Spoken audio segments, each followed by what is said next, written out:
Bismillahirrahmanirrahim. Assalamualaikum warahmatullahi wabarakatuh. Saat ini kita akan melanjutkan pembahasan kita tentang teori linguistik.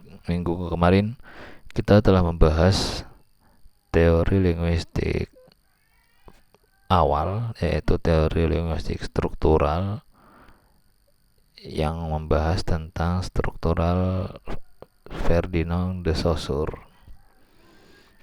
Sebelum kita melanjut ke materi berikutnya, saat ini saya akan contohkan atau saya akan coba aplikasikan teori Ferdinand de Saussure pada sebuah penelitian. Jadi di antara teori Ferdinand de Saussure yang 4 dikotomi kemarin, ada langue, parole, kemudian ada signifiant, kemudian ada sinkronik, diakronik, dan paradigmatik dan sintagmatik. Nah, di sini akan saya terapkan salah satu teorinya yang terkait dengan tanda, ya, sign atau signifi dan signifiant. Judul yang akan muncul di sini adalah tentang penyimpangan signifi atau petanda kata Muhammad SAW dalam Fall of Princess karya John Legend. Ini judulnya. Jadi judulnya kita coba mengintegrasikan Islam dengan teori ini, dengan teori signifi dan signifiant atau teori petanda dan penanda Ferdinand de Saussure. Judul ini berangkat dari sebuah latar belakangnya. Kita lihat, karena setiap penelitian pasti ada latar belakang yang menjadi masalah dari sebuah penelitian. Itu harus ada. Masalahnya apa? Nah, masalahnya kita mungkin kalau yang belajar sastra Inggris klasik ini, kita mengenal ada John Legend, adalah merupakan penyair Inggris klasik, namun masa transisi. Nah, dia banyak mengubah karya-karya monumental. Dia juga dikenal sebagai seorang rahib dan penyair Eropa. Nah, dibalik predikat kehormatannya ini, dalam salah satu karyanya sangat disayangkan, ya, dia pernah menyerang Nabi Muhammad SAW berdasar sentimen agama dan imajinasi liarnya dengan redaksi berikut. Nah, ini redaksinya dari bahasa-bahasa masa-masa transisi, masa klasik pertengahan. Bahasanya seperti ini. Kalau diterjemahkan bahasa sekarang, nah, he is labeled as cursed false prophet. Nah, jadi Nabi Muhammad itu dilabelkan sebagai nabi palsu and magician. Magician, ya, seorang penyihir. Born in Arabia but of low energy. Born of low kindred in Arabia. Dia terlahir dalam suku Arabia yang paling rendahan. All his due and idolatry indeed. Ini artinya, dan dia juga mengidolakan hidup atau mengidolakan berhala, penyembahan berhala. Ini petanda Nabi Muhammad yang disifati oleh Legend dalam syair-syairnya ini. Nah, tentu di sini ada permasalahan penyimpangan petanda Nabi Muhammad yang menurut Islam dan menurut sebagian besar sarjana Barat itu tidak seperti ini. Ini ada permasalahan di sini.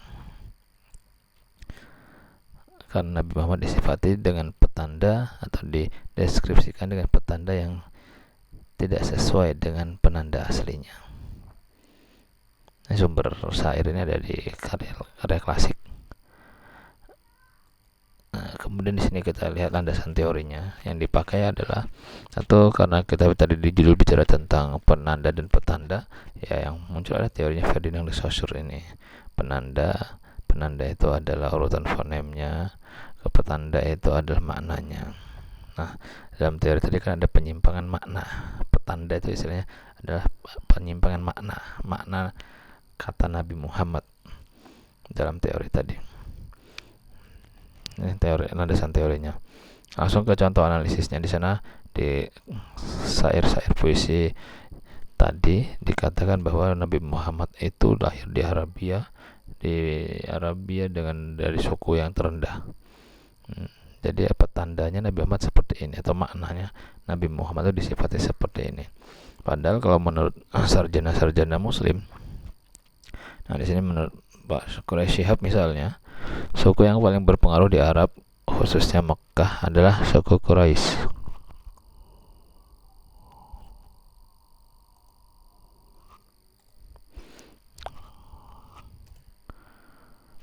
Nah, suku Quraisy terbagi dua klan besar, yaitu klan Bani Hashim dan Bani Umayyah. Walaupun keduanya dari satu keturunan, mereka memiliki perbedaan yang signifikan. Klan Bani Hashim dikenal gagah, budiman, dan sangat religius, sementara klan Bani Umayyah dikenal sebagai pekerja yang ambisius, tetapi tidak gagah. Nah, Nabi Muhammad SAW berasal dari suku Quraisy dan termasuk dalam klan Bani Hashim yang sangat disegani di kalangan bangsa Arab. Nah, jadi jelas toh, beda sekali terhadap penjelasan ini dari sejarah-sejarah yang mengatakan bahwa Nabi Muhammad itu justru malah dari suku Quraisy yang tertinggi klannya. Beda sekali dengan pernyataan atau signifinya si Legit ini dia mengatakan seperti ini, bahwa Nabi Muhammad itu terlahir dari suku Arab yang paling rendah kastanya. Nah, dengan demikian Legit di sini jelas melakukan penyimpangan signifi pada signifi Muhammad, yang referennya adalah Nabi Muhammad SAW, dengan menempatkannya pada posisi terendah dalam keturunan suku Arab. Nah, ini salah satu contoh saja. Contoh bagaimana mengaplikasikan teori dalam sebuah data kebahasaan Inggris ya, kalau di sini kita contohnya. Tentu cara mengaplikasikan itu berangkat dari masalah dulu. Masalahnya apa? Seperti di awal tadi sudah dijelaskan, mestinya dia seorang pendeta harus mensifati Nabi Muhammad dengan sifat-sifat yang baik, tapi ini malah dengan sifat-sifat yang menyimpang dari sinifiongnya Nabi Muhammad itu sendiri, ya kan? Jadi kalau bahasanya teori yang dipakai teori sinifiong Ferdinand de Saussure, ya dalam analisisnya nanti muncul seperti ini, muncul uraian-uraian dia melakukan penyimpangan sinifi pada sinifiong Muhammad SAW, yang referennya adalah Nabi Muhammad, dengan menempatkannya pada posisi terendah dalam keturunan suku Arab. Nah, jadi dalam analisisnya nanti muncul istilah sinifiong ini. Oke, itu contoh sederhana saja cara mengaplikasikan teori linguistik struktural Ferdinand de Saussure pada yang subbab sinifi dan sinifiong, penanda dan petanda. Ya, kita lanjut ke teori linguistik struktural berikutnya, teori linguistik struktural aliran Praha atau Prague School. Ini dia daerah Praha. Oke, bisa dilihat di sini. Cekoslowakia. Kalau dulu Cekoslowakia jadi satu negara, kemudian mengalami perpecahan atau pemekaran wilayah, jadi Ceko sendiri, dia masuk ke Republik Ceko, ibu kotanya Praha. Tokoh-tokohnya ada Buhler, ada Hale, ada Matesius, Mukarovsky, ada Jacobson, ada Trubetskoy. Ini nama-nama yang aneh semua karena nama-nama bahasa-bahasa Ceko. Tokoh-tokohnya banyak sekali. Iya, kalau dilihat dari masa hidupnya Saussure, ya masih seiring lah dengan masa hidupnya Saussure. Artinya mereka ada yang muridnya, ada yang berjalan sendiri-sendiri, karena masih sama-sama di wilayah Eropa yang berdekatan. Ya, di sini ada Praha, di sini ada Jerman, Berlin, ini tempatnya Saussure kuliah. Kemudian nanti kalau Swissnya itu kan di sini, wilayah sini masih berdekatan. Nih wilayah Praha. Praha memang terkenal dengan wilayah Eropa yang indah, wilayah klasik di Eropa yang indah sampai sekarang. Ini sejarahnya. Aliran Praha pertama-tama dikemukakan oleh lembaga non formal Prague Linguistic Circle yang diprakarsai oleh Willem Matesius, Universitas Karolin, Cekoslowakia. Dulu masih Cekoslowakia, sekarang Ceko sendiri, Slovakia sendiri. Nah, itu awal mulanya. Jadi dimulai dari lembaga non formal di universitas ini. Kelompok ini berdiri 6 Oktober 1926. Kemudian sejak pertemuan tersebut, Prague Linguistic Circle melakukan pertemuan rutin untuk membahas isu-isu linguistik yang diterbitkan dalam serialnya Travaux du Cercle Linguistique de Prague. Nah, jadi di sini dia ketika melakukan pembahasan linguistik, kemudian dia mencoba membuat buku. Kalau di sini jurnal harian lah, jurnal bulanan, mungkin serialnya judulnya ini. Aliran ini baru, meskipun sebelumnya dia sudah membuat atau menuangkan ide-idenya dalam sebuah jurnal, namun dia nanti dikenal secara universal atau secara internasional ketika aliran ini mengikuti Kongres Internasional di Jenewa tahun 1931. Dia dikenal di sana ketika membahas tentang fonologi yang nanti menghasilkan Asosiasi Fonologi Internasional yang diketuai oleh Trubetskoy. Aliran ini terpengaruh kepada Saussure yang beranggapan bahwa bunyi ujar atau font ini termasuk dalam tataran parol, sedangkan fonem itu berada pada tataran lang. Jadi fonem ini wujud bentuk-bentuk bunyinya itu seperti apa, lebih mendekati kepada cara penulisannya ya, nanti jadi masuk ke lang. Ini yang dikatakan mengapa dia masuk dalam kategori linguistik struktural, karena dia masih beranggapan sama dengan Saussure bahwasanya kalau font yang keluar langsung dari mulut itu seperti yang saya tuturkan ini, itu masuk dalam tataran parol. Namun ketika dipetakan bentuk-bentuk bunyinya itu dalam sebuah sistem tulisan, itu disebut dengan fonem. Itu linguistik struktural, kesamaannya ada di sana. Meskipun nanti dalam praktiknya ya banyak juga teori-teori yang baru yang berkembang dari teori dasar tadi. Nah, di sini antara tokohnya adalah Willem Mathesius. Mathesius ini adalah pelopor aliran Praha yang menimba ilmu sekaligus mengabdikan dirinya di Caroline University Praha, Cekoslowakia kalau dulu. Ia juga pernah mengikuti kuliah-kuliah linguistik sinkronisnya de Saussure pada tahun 1911. Jadi dia muridnya langsung Ferdinand de Saussure. Ya karena nggak begitu jauh antara Praha dan Swiss ya, tempatnya Saussure. Pemikirannya yang terkenal dalam aliran Praha adalah functional sentence perspective. Kalimat fungsional ini basicnya SFL. Nanti kalau belajar SFL, Systemic Functional Linguistic, ini basicnya ini. Menurutnya kalimat terdiri dari dua unsur. Yang pertama unsur formal. Unsur formal ini dalam setiap kalimat pasti ada unsur formalnya karena dia terbentuk dari urut-urutan gramatika. Jadi unsur gramatikanya dalam sebuah kalimat itu disebut dengan unsur formal. Di samping unsur formal, dia pasti ada unsur informasi atau situasi faktual ketika kalimat itu dituturkan. Apa situasi yang menyertai kalimat yang disusun dengan gramatika yang bagus tadi? Pasti ada situasinya. Situasinya apa? Apa pendukung-pendukungnya yang memunculkan kalimat tersebut apa? Ini yang disebut dengan unsur informasi. Jadi setiap tuturan pasti ada unsur formalnya dalam artian unsur gramatikanya itu sendiri yang memang harus melekat dalam sebuah kalimat. Nah, kemudian di balik itu ada unsur informasinya. Terkait dengan hal ini, ia menjelaskan bahwa kebanyakan kalimat yang diucapkan digunakan untuk memberikan informasi kepada pendengarnya.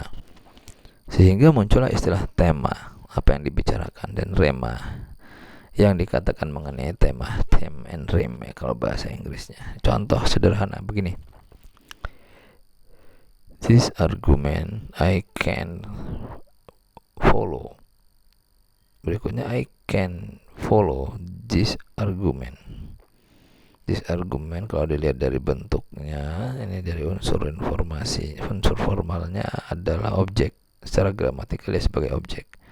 Yang di sini subjeknya I, subjek gramatikalnya. Jadi objeknya didahulukan. Beda dengan yang ini, subjeknya di depan, yang ini argumen di kebelakangkan. Tapi kalau dilihat dari unsur informasinya, this argument ini tetap dia sebagai subjek, namun istilahnya subjek psikologis. I-nya ini sebagai objek, namun objek psikologis. Kalau yang ini tetap mengikuti ketika dia yang di depan, apapun unsur formalnya apapun secara gramatika, entah itu dia objek atau dia subjek, tapi kalau dia di depan dia tetap dianggap sebagai subjek psikologis. Yang di belakang pasti objek psikologis. Yang di sini kan mestinya objek, tapi kalau dilihat dari psikologisnya atau unsur informasi yang ada di sini, dia masuk kategori subjek. Nah, justru subjek yang secara gramatikal ini dia dianggap sebagai objek. Yang ini kalau dalam ilmu tema dan rema, yang bagian awal ini disebut tema, yang bagian akhirnya rema. Karena ada penekatan di sana. This argument I can follow. Untuk argumen yang ini nih, ini saya tidak bisa ikut. Artinya apa? Artinya mungkin ada argumen-argumen lain yang bisa dia ikuti, namun untuk argumen yang ini saya tidak bisa mengikutinya. Itu akan beda dengan kalimat ini, I can follow this argument. Ini kalimatnya standar biasa. Saya tidak bisa mengikuti argumen yang ini. Jadi yang ini lebih dikedepankan subjeknya, sayanya. Lebih dikedepankan sayanya. Ingat, sayanya yang didahulukan, yang ditonjolkan. Kamu bisa mengikuti argumen ini, dia juga bisa, tapi kalau saya tidak bisa mengikuti argumen ini. Itu bedanya di sini. Kalau yang di sini yang dikedepankan adalah objeknya. Argumen yang ini saya tidak bisa ikuti, tapi kalau yang sana mungkin saya bisa. Yang ini mungkin saya bisa, tapi kalau yang ini tidak bisa. Kalau yang ini yang dikedepankan adalah sayanya. Saya tidak bisa mengikuti argumen ini. Kalau dia mungkin bisa. Kakak saya mungkin bisa, tapi kalau saya itu tidak bisa. Jadi temanya I can follow-nya ini sebagai tema. Yang di sini argumennya sebagai tema. Nah, ini contoh ada apa istilah pengedepanan objek. Jadi dalam analisis nanti ketika ada kalimat yang objeknya dikedepankan, pasti itu ada sesuatu, ada makna di sana. Ada makna yang sangat penting untuk dimunculkan. Mengapa ke objeknya di depan? Misalnya saja kalau dalam Al-Quran itu ada iyyaka na'budu. Jadi iyyaka dulu, kepadamu dulu, baru kami menyembahkan. Seharusnya kalau susunan gramatika normalnya na'budu dulu, saya menyembah iyyaka, kepadamu. Namun di sana tidak, iyyaka dulu, objeknya dulu, baru na'budu, baru subjek dan predikatnya. Nah, di situ ada makna tersendiri. Artinya maknanya hanya kekhususan hanya kepada Allah kami menyembah. Jadi begitu, ketika objek dikedepankan pasti ada banyak makna yang tersirat di sana. Nanti mungkin kalian bisa coba mencari novel-novel ketika ada inversi objek di depan, sehingga temanya, objeknya menjadi tema atau menjadi subjek psikologis. Nah, itu bisa dianalisis, menarik sekali itu. Ini yang dimunculkan oleh Mathesius, Wilhelm Mathesius. Selanjutnya Trubetskoy, tokoh berikutnya. Trubetskoy dia mengatakan, kalau dilihat dari sejarahnya dulu, ini orang berdarah biru, keturunan bangsawan Rusia. Ia belajar linguistik di Moscow University milik ayahnya pada jurusan Indo-Eropa Linguistik. Karyanya yang terkenal dan dijadikan pedoman dalam kajian fonologi adalah Principles of Phonology yang ia selesaikan pada minggu-minggu terakhir hidupnya. Nah, ini jadi sebelum wafat dia punya karya di sini, karya tentang fonologi. Di antaranya dia mengatakan bunyi distinktif, membedakan makna atau fonem.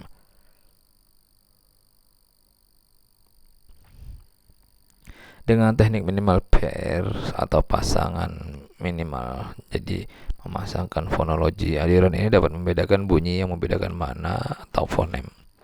Misalnya ada pasangan bunyi pit dan bunyi bit. Dari sini kita lihat minimal pairsnya, pasangan minimal antara bunyi up dan bunyi up di sini dianggap adalah sebagai fonem. Dia memiliki, karena dia bisa membedakan makna. Pit ini kan kita bisa lihat maknanya beda dengan bit. Bit lubang kecil. Kalau bit ini kecepatannya. Pada dua kata di atas terdapat dua bunyi yang berbeda, yaitu bunyi up dan bunyi up. Jadi kalau dalam linguistik bunyinya up dan up yang masing-masing membedakan makna. Oleh karena itu dua bunyi tersebut merupakan fonem yang berbeda, sehingga penulisannya seperti ini. Garis miring ya. Bunyi tidak distinktif. Jadi karyanya Trubetskoy selain bunyi distinktif adalah bunyi tidak distinktif atau bunyi yang tidak membedakan makna, sifatnya hanya fonetis saja. Contoh Sabtu dan Sabtu, ini sama-sama diucapkan orang Indonesia. Karena maknanya berbeda, sehingga dua bunyi ini up dan up yang masing-masing tidak membedakan makna, ini dianggap bunyi yang tidak distinktif. Oleh karena itu dua bunyi tersebut merupakan fonem yang sama. Ya, ini fonemnya dikatakan hanya fonem up saja. Nah, ini lambang fonem garis miring. Kalau yang siku kurung siku seperti ini berarti lambang bunyi atau lambang font. Nah, itu contoh sederhananya.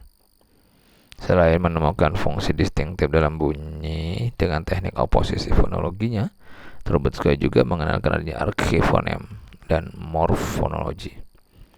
Contohnya archifonem ini sering kita gunakan di dalam bahasa kita sehari-hari. Archifonem itu adalah fonem yang kehilangan kontras pada posisi tertentu. Misalnya jawab itu kalau dalam posisi tunggal dia, kita sering mengucapkannya dengan jawab pakai p, pakai up, pakai font up. Tapi kalau kata ini bisa berakhir dengan fonem up dan fonem up. Tetapi untuk melambangkan archifonem ditulis dengan B besar atau up besar, merujuk pada bentuk aslinya. Jadi jawab. Dalam bahasa Inggris biasanya ada kata still. Ini sering diucapkan dengan still pakai D. Lalu teorinya lagi, Trubetskoy mengatakan ada teori morfonologi. Seperti apa morfonologi? Meneliti perubahan fonologis yang terjadi antara pertemuan dua morfem. Jadi ketika morfem satu bertemu dengan morfem lainnya, contohnya ini, jawab bertemu dengan morfem an, dia bukan jawaban tetapi jawaban. Atau me plus beri bukan memberi tapi ada memberi. Me plus cari mencari. Jadi ada perubahan fonem dari antara gabungan dua morfem ini. Morfem me plus beri, nanti ada tambahan me plus cari ada tambahan an, dan seterusnya. Ini contoh-contohnya. Morfem me ini bisa dilambangkan dengan istilah menasal. N-nya jadi begini, nasal. Karena nasal itu artinya dia bisa nyeh, bisa eng, bisa en, bisa em. Oleh karena itu dalam linguistik itu disebut dengan me atau prefik atau awalan menasal. Perubahan ini terjadi karena fonem-fonem lah yang menentukan kaidah yang berlaku.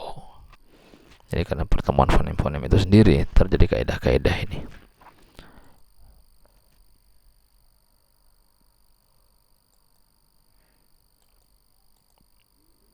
Mukarovsky ini biasanya terkenal juga dalam dunia sastra. Tokoh aliran Praha ini memperkenalkan teorinya fungsi estetika tahun 30 sampai awal 40-an. Teori ini dituangkan dalam bukunya Aesthetic Function, Norm and Value as Social Facts. Fungsi estetik itu sendiri menurut Mukarovsky adalah penyimpangan unsur-unsur linguistik yang sengaja namun untuk maksud estetika. Ia menyebutkan bahwa munculnya telah estetik tidak lepas dari penelitian formal struktural. Jika telah struktural hanya menekankan pada telah makna, sehingga aspek-aspek yang mengungkapkan fakta estetik seperti terabaikan, kemudian muncul telah estetika.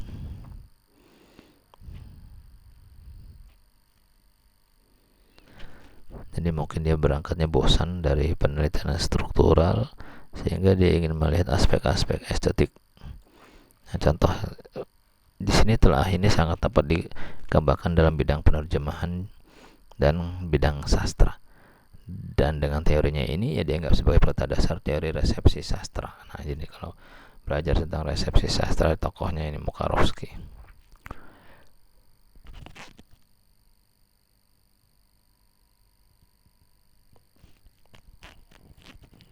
Dalam bahasa Jawa itu ada istilah misalnya badai tindak pundi. Ini cukup diterjemahkan dengan padanan fungsionalnya saja. Hello, bukan diterjemahkan dengan where are you going. Jadi yang diterjemahkan fungsionalnya secara sosial. Karena kalau badai tindak pundi ketika kita tinggal di barat kita tanya, hey where are you going, itu malah menimbulkan rasa kecurigaan. Karena kalau di Jawa ini sekedar ungkapan say hello saja.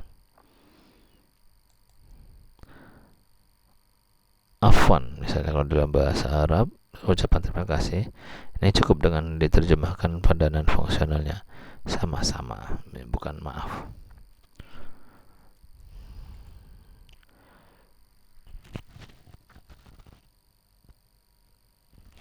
Menurutnya dalam menerjemahkan ini ada dua hal yang perlu diperhatikan. Jadi ada otomatisasi atau terjemahan yang diharapkan dalam situasi sosial. Seperti tadi badai tidak pundi ketika diterjemahkan dengan hello atau afwan diterjemahkan dengan sama-sama, ini adalah terjemahan yang diharapkan dalam situasi sosial itu. Karena kalau itu kita terjemahkan kepada terjemah harfiahnya, badai tidak pundi kita terjemahkan dengan where are you going, nah itu berarti terjemahan yang tidak diharapkan dalam situasi sosial yang disebut dengan teori Jan Mukarovsky dengan istilah foregrounding. Namun kalau terjemahannya bukan terjemahan harfiahnya, itu disebut dengan otomatisasi. Jadi lebih diharapkan dalam situasi sosial.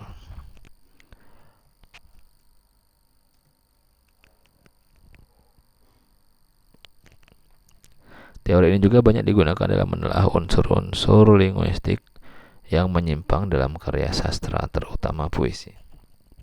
Ini banyak sekali. Ketika dalam puisi ada penyimpangan-penyimpangan bahasa, ini masuk dalam kajian Mukarovsky ini. Misalnya dapat dilihat penyimpangannya dalam puisi Indonesia. Dan terasa hidup makin kekal sesudah memusnah rindu. Atau syair yang lain, di tubuhku ada luka sekarang bertambah lebar juga mengeluar darah. Nah di sini kata-kata yang saya beri garis miring ini susunan struktur bahasa Indonesianya tidak lengkap. Sesudah memusnah rindu kan. Mestinya ini bisa dilengkapi dengan memusnahkan rindu, atau mengeluar ini bisa dilengkapi dengan safik mengeluarkan darah. Ya, jadi ada penyimpangan linguistik dari bahasanya Mukarovsky. Di sini dilihat ada penyimpangan linguistiknya. Namun justru dengan penyimpangan ini terjadi keindahan atau terjadilah estetika. Kata memusnah dan mengeluar pada puisi di atas merupakan penyimpangan linguistik, tetapi masih dalam batas-batas sistem tanda. Ya maksudnya masih menggunakan unsur-unsur kosakata dasarnya itu masih sama, yang akan memunculkan nilai estetika dalam karya sastra. Jadi ketika ini dibuang unsur-unsur salah satu unsurnya ini, namun masih dalam batas-batas sistem tanda bahasanya, namun di sini nanti akan muncul estetikanya. Penyimpangan ini disebut dengan de-automatization. Namun apabila penyimpangan ini dikembalikan pada bentuk aslinya, mudah dipahami bagi orang yang membaca, tetapi tidak ada nilai estetikanya. Nah, pengembalian ini disebut dengan naturalization atau recuperation. Nah ini teorinya Mukarovsky. Jadi ada yang masuk ke ranah sastra, karya sastra seperti ini, atau ada yang masuk ke ranah terjemahan seperti penerjemahan yang dilihat dari konteksnya tadi. Baik, aliran Praha juga memunculkan teori tentang bahasa baku. Aliran Praha berkonsentrasi pada penyelidikan bahasa baku dan fungsinya dalam masyarakat perkotaan. Hal ini dipelopori oleh B. Havrenik dan Matthius. Menurut mereka, bahasa baku adalah bahasa yang telah dikodifikasikan, disepakati, dan berfungsi sebagai model bagi masyarakat ujaran yang lebih luas. Jadi intinya bahasa itu sudah dikodifikasi, sudah dipakai secara luas. Jadi pokok bahasa menurut mereka flexible stability, kestabilan yang luas. Bahasa baku meski distabilkan dengan kodifikasi yang fleksibel seperti dalam kebudayaan. Hal ini diperoleh dengan grammar. Yang kedua, intelektualisasi. Bahasa baku berkecenderungan menuju sistematisasi hubungan yang semakin meluas. Hal ini diperoleh dengan lexem. Nah, jadi kalau bahasa baku itu menurut mereka, bahasanya mereka bisa dikodifikasi dalam sebuah buku grammar. Jadi ada buku grammar tertentunya. Kalau kita kan mungkin punya buku tata bahasa baku bahasa Indonesia atau grammar bahasa Inggris. Nah, itu karena sudah ada bukunya. Itu flexible stability, dan grammarnya pasti bisa berubah. Kita bisa lihat mungkin perubahan grammar antara Inggris klasik, Inggris medieval, Inggris modern, itu kan ada grammar-grammarnya tersendiri. Nah, kemudian intellectualization ini lebih kepada meluasnya kosakata baru. Nah, ini juga nanti dikodifikasi juga dalam kamus mestinya.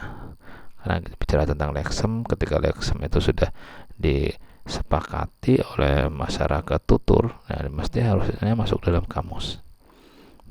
Karena arahnya menuju ke arah bahasa baku. Bahasa baku merupakan lawan dari bahasa rakyat, yaitu pola-pola yang tidak mungkin mengalami kodifikasi. Ini lawannya adalah bahasa rakyat atau bahasa slang lah menurutnya. Misalnya tidak ada kaidah baku untuk ein yang bentuk formal, bentuk informal dari be plus not atau does not, do not. Atau ini hein bentuk non formal dari has not dan have not. Nah, ini misalnya bahasa yang tidak baku. Jadi ketika kita bicara tentang bahasa formal, bahasa non formal, bahasa baku, tidak baku, yang pertama kali mencetuskan teori-teori itu adalah aliran Praha. Tokohnya Havrenik dan Matthius. Baik, terakhir keruntuhan dan kebangkitan kembali aliran Praha. Aliran Praha runtuh tahun 1939. Jadi berdirinya sebentar sekali, 1926 sampai 1939, mungkin hanya 13 tahun. Runtuhnya jelas karena ini sebab-sebabnya. Kematian tokoh-tokohnya, Trubetskoy, Matthius ini wafat semua. Kemudian Roman Jakobson juga pindah ke Denmark karena menghindari serangan Nazi. Ya, saat itu kan jelas Praha mengalami kekacauan. Juga Universitas Ceko yang merupakan tempat kajian aliran Praha selama kurang lebih 8 tahun ditutup. Namun akhirnya dibuka lagi. Ya, namun saat itu ditutup. Jadi tidak ada aktivitas. Lalu tahun ini 1947-1950 aliran Praha kemudian bangkit dengan nama baru, yakni Linguistic Association and Functional Linguistics, SFL. Ini teorinya nanti, teori yang meneruskan dari aliran ini. Baik, itu yang kita bisa sampaikan untuk pertemuan ini. Kurang lebihnya mohon maaf. Wassalamualaikum warahmatullahi wabarakatuh.